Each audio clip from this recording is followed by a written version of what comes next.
Assalamualaikum warahmatullahi wabarakatuh. Alhamdulillah rabbil alamin. Wa bihi nasta'in wa ala umurid dunya waddin. Asyhadu an la ilaha illallah wahdahu la syarikalah. Asyhadu anna Muhammadan abduhu wa rasuluh. Allahumma salli wa sallim ala nabiyyina Muhammad wa ala alihi wa sahbihi wa man walah. Amma ba'd. Para jamaah yang dirahmati Allah, alhamdulillah pada pagi hari ini Allah masih memberikan perkenan pada kita untuk bertemu, dan kita senantiasa berharap mudah-mudahan setiap pertemuan kita, termasuk pertemuan kita pada pagi hari ini, benar-benar menjadi pertemuan yang mendapatkan ridho dari Allah Subhanahu wa Ta'ala. Amin. Para jamaah yang dirahmati Allah, hari ini saya mendapatkan kabar dari salah seorang teman saya bahwa Satpam Universitas Muhammadiyah Yogyakarta yang bernama Bapak Dedi Susanto, itu teman saya juga, telah menghadap Allah Subhanahu wa Ta'ala, dipanggil oleh Allah Subhanahu wa Ta'ala, tepatnya kira-kira setelah maghrib kemarin. Dan saya kemudian menyatakan inna lillahi wa inna ilaihi raji'un. Mudah-mudahan beliau benar-benar husnul khotimah dan mendapatkan maghfirah serta rahmat dari Allah Subhanahu wa Ta'ala. Dilapangkan jalannya untuk mendapatkan yang terbaik dari Allah Subhanahu wa Ta'ala, karena beliau adalah orang baik yang selama ini menemani saya di UNIRES Universitas Muhammadiyah Yogyakarta selama lebih dari 10 tahun. Beliau akhir-akhir ini mengeluh, dan ternyata ketika saya temui beliau ternyata pernah mendapatkan perawatan intensif karena sakit jantung, sehingga beliau dikatakan oleh teman saya mendapatkan serangan jantung tiba-tiba dan menghembuskan nafas terakhir. Dan sekali lagi beliau adalah orang yang selama ini selalu berharap mendapatkan yang terbaik dari Allah, dan pada saatnya insya Allah beliau menghadap Allah dengan husnul khatimah. Amin. Para jamaah yang dirahmati Allah, saya teringat dengan perbincangan dengan beberapa orang satpam, termasuk beliau Pak Dedi Susanto almarhum. Banyak hal yang bisa kita raih dalam hidup ini, tetapi tidak banyak orang yang bisa meraih sesuatu yang dituju, diharapkan, diinginkan, dicita-citakan dengan cara yang terbaik, termasuk dengan cara yang tidak melanggar prinsip syariat Allah. Banyak orang yang ingin melewati jalan yang tidak benar karena mereka tertarik dengan cara-cara yang sifatnya instan. Banyak yang ingin meraih sesuatu dengan cara yang tercepat, mencari jalan pintas, dan karena jalan pintas itulah kemudian banyak orang yang sudah tidak peduli lagi terhadap sesuatu yang haram pun dilakukan hanya dalam rangka untuk mencari sesuatu yang didambakan. Na'udzubillah min dzalik. Saya selalu mengatakan begini, sesuatu yang baik itu seharusnya diraih dengan cara yang baik. Proses itu sangat penting, termasuk di dalamnya adalah perjuangan politik kita untuk mendapatkan yang terbaik. Boleh saja kita mendapat kekuasaan yang kita dambakan, tapi yang terbaik itu adalah mendapatkan dengan proses yang benar-benar selaras dengan prinsip syariat. Dan kita harus tahu tujuan kita itu apa ketika meraih sesuatu.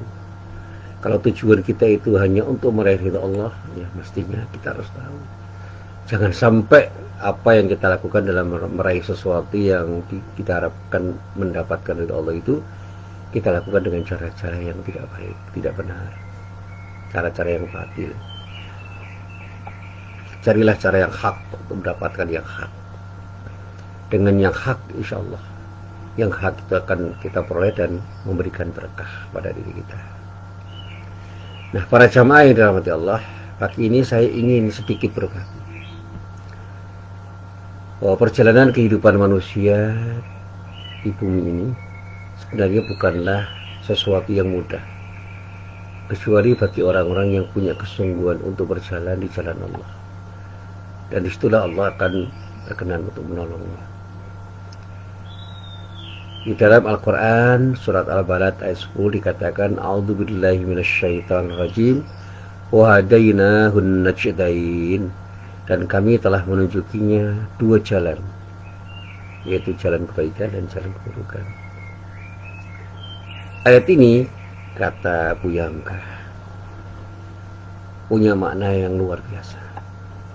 Dalam kitab tafsirnya, Buya Hamka menyatakan kata najdain itu diartikan sebagai dua jalan yang menanjak, dua mata menghadap ke muka. Di muka terentang dua jalan yang mendaki, yang menandakan bahwa dua jalan yang terentang itu mesti ditempuh dengan perjuangan dan mengeluarkan tenaga juga. Yang pertama ialah jalan menuju kebaikan, yang kedua ialah jalan menuju keburukan, termasuk di dalamnya adalah jalan yang terjal, yang kadang-kadang penuh liku. Itu bukan berarti seluruhnya baik.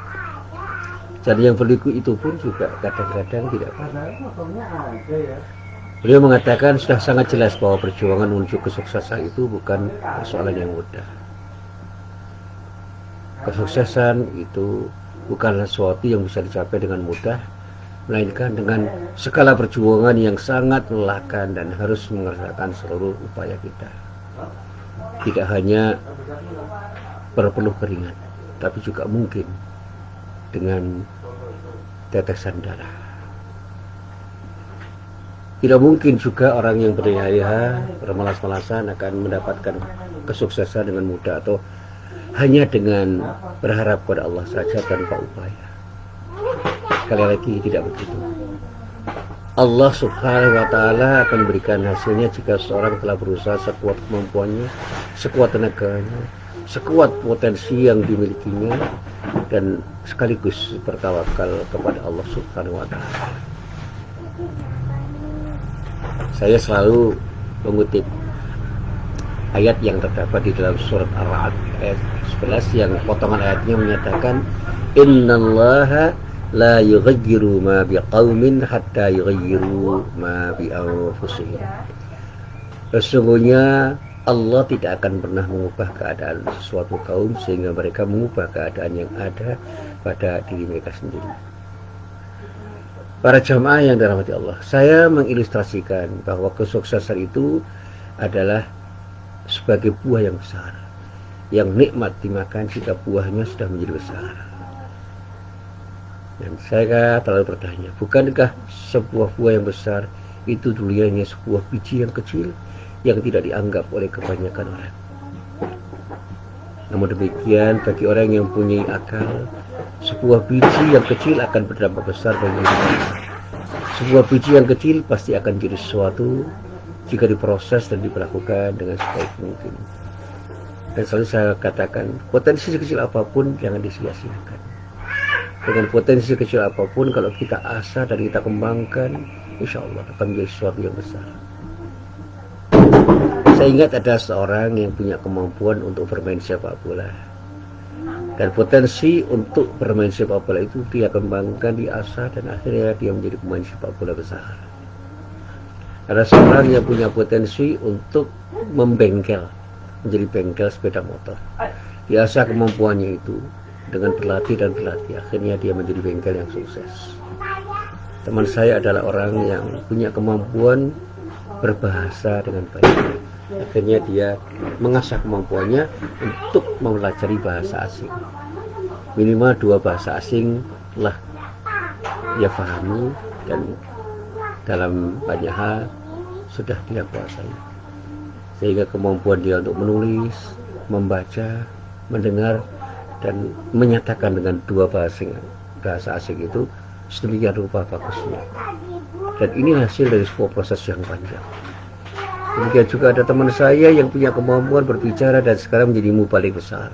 Karena kemampuannya berbicara itu diasah dengan sebaik-baiknya, akhirnya dia menjadi mubalik yang sangat ternama karena kemampuannya untuk berbicara di hadapan banyak orang. Demikian juga ada seorang teman saya yang punya kemampuan untuk menulis, diasah kemampuannya untuk menulis itu dengan menulis dan menulis. Akhirnya terus dia belajar dan belajar. Sekarang ini dia menjadi penulis besar, penulis yang sangat produktif. Dan bahkan ada seorang murid saya yang kemampuan bicaranya itu tidak terlalu bagus, tapi kemampuan penulisnya itu sangat bagus. Sehingga sampai hari ini dalam usia 40-an dia sudah menghasilkan karya tulis lebih dari 40 buku. Meskipun bukunya kecil-kecil, tapi 40 buku itu sesuatu yang luar biasa. Nah, para jamaah yang dirahmati Allah, saya selalu mengatakan kesuksesan atau keberhasilan yang hakiki itu bukanlah sesuatu yang diraih dengan berbagai macam jalan yang seenaknya. Bahkan jangan pernah kesuksesan yang kita raih itu kita raih dengan jalan yang batil, dengan jalan yang salah, dengan jalan yang menyimpang. Kesuksesan adalah sesuatu yang hak. Tidaklah cocok jika keduanya berdampingan menuju jalan yang bersamaan. Nah, saya katakan tidak ada kebatilan yang selalu seiring dengan yang hak. Jangan pernah sesuatu yang hak berupa tujuan hidup kita itu kita raih dengan cara yang batil.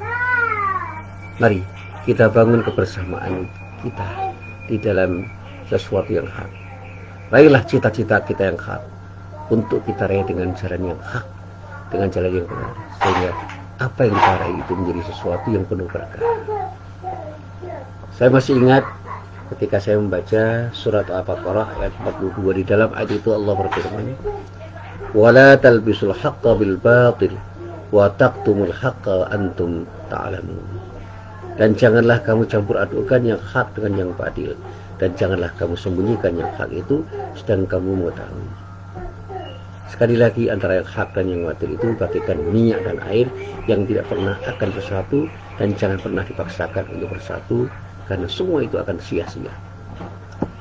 Allah berfirman dengan firman-Nya yang sangat saya coba untuk saya renungkan ketika saya membaca surat Asy-Syams ayat 8. Fa'alhamaha fujuraha wa taqwaha. Allah mengilhaminya kepada jiwa itu jalan kedurhakaan, jalan yang buruk, dan jalan ketakwaan. Ayat ini dapat dimaknai bahwa manusia itu diberi potensi untuk melakukan kesalahan dan kebenaran. Bisa salah, bisa benar. Dan manusia seharusnya mampu untuk mengendalikan dirinya untuk selalu berada pada jalan kebaikan dan lepas dari jalan keburukannya, yang potensi pengendaliannya itu merupakan bagian dari rahmat Allah Subhanahu wa Ta'ala. Sekali lagi, hidup ini sebenarnya bukan merupakan sesuatu yang tiba-tiba bisa kita raih dengan enak. Hidup sebenarnya merupakan hal yang indah apabila kita kuasai rahasianya, serta kita memiliki kunci untuk tetap bertahan. Semua manusia diciptakan agar sukses dalam segala aspek kehidupannya, dan kesuksesan itu tidak akan bisa diraih dengan gratis, dengan jalan yang lapang, dengan jalan yang tidak berliku.